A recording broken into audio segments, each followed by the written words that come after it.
ಒಂದು ಚಿಕ್ಕ ಹಳ್ಳಿಯಲ್ಲಿ ರಮ್ಯಾ ಎಂಬ ಹುಡುಗಿ ಇದ್ದಳು. ಆಕೆ ತುಂಬಾ ಸುಂದರಳಾಗಿದ್ದಳು. ಆದರೆ ಅವಳಿಗೆ ಒಂದು ದೊಡ್ಡ ಸಮಸ್ಯೆ ಇತ್ತು. ತಲೆಯಲ್ಲಿನ ಹೇನು. ರಮ್ಯಾ ಎಷ್ಟು ಸ್ನಾನ ಮಾಡಿದರೂ, ಎಷ್ಟು ಎಣ್ಣೆ ಹಚ್ಚಿದರೂ ಆ ಹೇನು ಹೋಗಲೇ ಇಲ್ಲ. ದಿನವಿಡೀ ಅವಳು ತಲೆಯನ್ನೇ ಕೊರೆಯುತ್ತಾ ಇರುತ್ತಿದ್ದಳು. ಶಾಲೆಗೆ ಹೋದಾಗ ಸ್ನೇಹಿತರು ಹತ್ತಿರ ಕುಳಿತುಕೊಳ್ಳಲು ಹೆದರುತ್ತಿದ್ದರು. ಅಯ್ಯೋ, ಹೇನು ಬರುತ್ತೆ ಎಂದು ದೂರ ಸರಿಯುತ್ತಿದ್ದರು. ಇದರಿಂದ ರಮ್ಯಾ ತುಂಬಾ ದುಃಖವಾಗುತ್ತಿತ್ತು.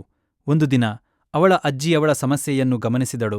ಮಗಳೇ, ಹೇನು ಅಂದ್ರೆ ಸ್ವಚ್ಛತೆ ಇಲ್ಲದಿದ್ದರೆ ಬರುತ್ತದೆ, ಆದರೆ ಅದನ್ನು ಹೋಗಲಾಡಿಸುವುದು ಕಷ್ಟ ಅಲ್ಲ ಎಂದು ಅಜ್ಜಿ ಹೇಳಿದರು. ಅಜ್ಜಿ ಒಂದು ಹಳೆಯ ಮನೆಮದ್ದು ಹೇಳಿದಳು. ನೀನು ಮೆಂತ್ಯೆ, ಬೇವು ಎಲೆ ಮತ್ತು ತೆಂಗಿನ ಎಣ್ಣೆ ಹಾಕಿ ಪೇಸ್ಟ್ ಮಾಡಿ ತಲೆಗೆ ಹಚ್ಚು ಎಂದಳು.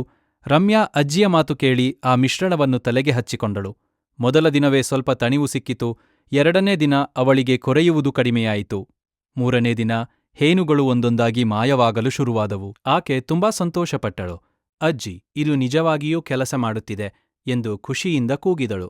ಆದರೆ ಕಥೆ ಇಲ್ಲಿ ಮುಗಿಯಲಿಲ್ಲ. ಒಂದು ದಿನ ಶಾಲೆಯಲ್ಲಿ ಅವಳ ಸ್ನೇಹಿತೆ ಸೀತಾ ಅವಳನ್ನು ಕೇಳಿದಳು. ನೀನು ಹೇಗೆ ಹೇನು ತೆಗೆದೆಯೋ ಹೇಳು, ನನಗೂ ಇದೆ. ರಮ್ಯಾ ಮೊದಲಿಗೆ ನಾಚಿಕೊಂಡಳು.